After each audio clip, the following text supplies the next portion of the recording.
Katikati, located on the east coast of New Zealand's North Island, was founded in 1875 by two groups of Irish migrants. Based around farming and agriculture, the small township overcame early economic hardship to develop into the attractive destination it's become today. My name is Pat Pamment. I arrived in Katikati with my parents, Isabel and Anton Wisniewski, Polish people. We were a family of 8. I had 5 sisters and 3 brothers, and we'd come up from Wanganui. My parents were looking for work in Katikati. For a start, getting to Katikati was a problem because the roads in those days were so terrible. It took an hour to drive to Tauranga. The road was all metal. It was a very dangerous road, winding and winding. It was just as bad going to Waihi because that was just another windy gorge, so people avoided travelling. I started primary school. We were a family of Catholics, and my first day at school was very unhappy.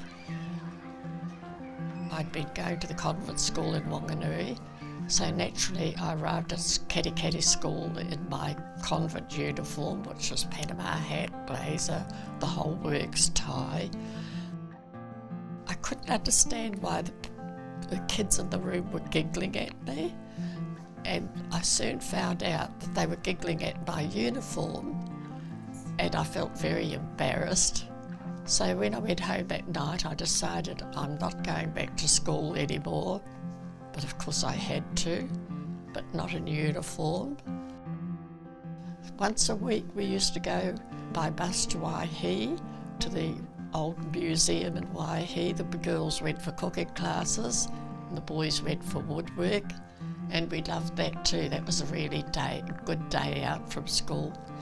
And the other thing was, a lot of the children used to come in from Athenry by train. And of course the trains in those days, if they were supposed to arrive at 9 o'clock, they might arrive at 10 o'clock. We called them the railway kids, and we were so envious of them because they got so much time off school.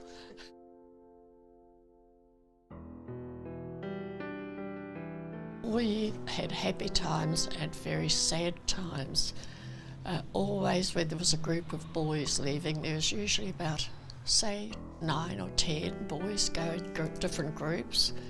I was still at school, and the whole school would march down to the railway station where the boys were leaving from, waving our flags, and parents crying and boys crying too. It was very sad. At school, girls would walk around at lunchtime. We always had to be knitting. If we weren't doing anything else, we had been knitting socks. So there were lots of socks on the way. We'd be sitting at school and the siren would go. We'd all have to dash out, and we were about 7 children allotted to a trench. So we all dashed to our various trenches and hopped down there, and we thought it was great fun. We always hoped that the siren would go more. War years were very worrying for parents. I will always remember the night before my one brother left for overseas, Mum and Dad sitting up with him for the night, talking, both crying because he didn't want to go away and kill people. He was gentle-natured. When boys were wounded or killed, the postmaster, it was his job to deliver that bad news to the parents. And this particular morning, my sister, a little bit older than myself, we were outside doing some gardening or something, and I remember my sister saying, "Oh my God, here's the postmaster," and rushing into Mum. And I still remember her face going white, dropping everything, going white, and just rushing out to meet Mr. Sherson, who was the postmaster. And it was to say that my brother was missing, wounded and missing. I remember the morning he arrived home. He came home on a hospital ship, and they brought him down from the ship in an ambulance. And of course all our big family, they'd all arrived home and Mum had cooked all this huge meal, and he was just such a wreck. When he stepped out of the ambulance, I don't think there was much food eaten.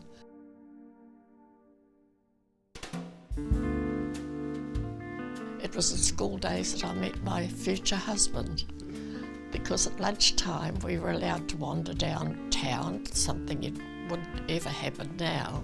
So my 3 friends and I, we would go off downtown, and my husband was working in a butcher shop with his father at that time, and we used to look at him and I thought, oh, he's a lovely blonde-looking boy, isn't he? So one day I waved to him, and he waved back, and from then on, I knew he was the boy I was going to marry. One of the very first dances I went to, of course, he came over and asked me for a dance, and that was the beginning of our courtship, which brought lots of trouble because I was a Catholic girl and he belonged to the Masonic Lodge, and so my parents found absolutely everything wrong with him. He wasn't Catholic, he was a Mason, he was too old for me, you name it, they found it. In the end, we wore them down, and we had no Catholic church in Katikati, and so the only building that we could think of to get married in was the Orange Hall, where other weddings, all the Katikati weddings were taking place. My mum and dad wouldn't hear of it. There was no way we were getting married in the Orange Hall. So finally we got married in the picture theatre in Katikati. The priest came out from Waihi and set up an altar. My family worked all day there, changing the seats and putting flowers and bows everywhere. So we were finally married in the Cinema Picture Theatre in Katikati. Our first home was living in the Homewood buildings. We lived upstairs. Upstairs there were 2 3-bedroom flats. One was small and one was big. And the dentist used to come out from Waihi once a week and do his dentistry in the one flat. He'd set up a dentist chair. But he would only come out one day a week, and we were desperate for somewhere to live. So Tom approached him, and we lived in the dentist flat for 6 months. Tom happened to hear that this little new house in Carisbrook Street was being sold, and so we moved into that lived there for 3 years, and then went ahead and built a really beautiful house down Park Road.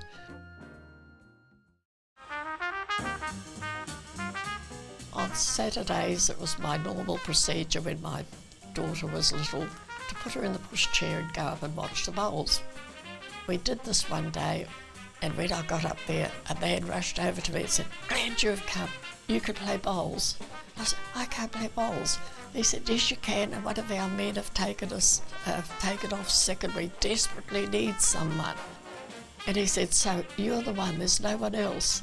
And some of the men didn't like women playing, so I don't know how they felt the day that I went onto the bowling green like I did, but they were stuck, so they had to have someone, didn't they? You had to wear stockings, and of course flat shoes, white, everything was white. Your dresses had to be 14 inches from the ground, and the umpires would measure them before you went on the green.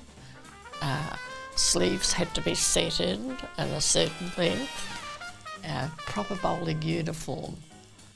I had a lot of success with bowls. I got a lot, and the Bowling Club is still very close to my heart. I represented Katikati for the Bay of Plenty and went down to South Island playing for it. I went over to Fiji and won the South Pacific Bowling pairs over there. So I had a lot of pleasure.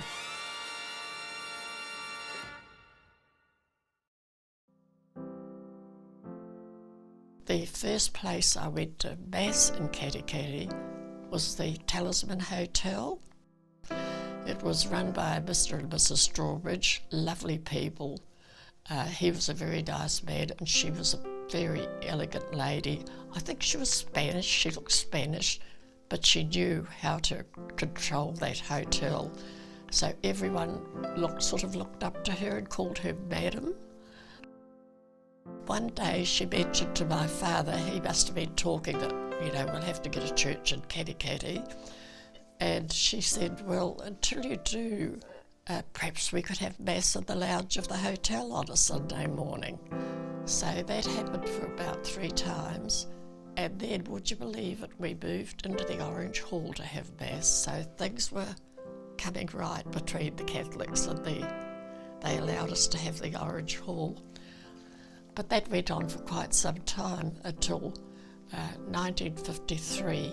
A group of us Catholics who were here got together and decided we were going to build a church. It was going to cost, which we thought was an amazing amount of money. I think it was about £2,500. So fundraising began and we organised everything you could organise in a way to make money. Our main fundraiser each year was a garden party in one of the Catholics' homes, and some of them had beautiful grounds. The women would make as many as 8 cakes each for the stall. We'd have vegetable stalls, sewing stalls, with dozens and dozens of aprons because everybody wore aprons then. We'd have toy stalls, book stalls, all to raise money for the church. So when the church was built, it was paid for. Katikati in those days was very different to what it is now. It was all beautiful farmlands, just lovely, lovely dairy farms, flat and beautiful. You could see all through the district. Katikati may have changed since Patricia's time, but it still offers a genuine Kiwi experience.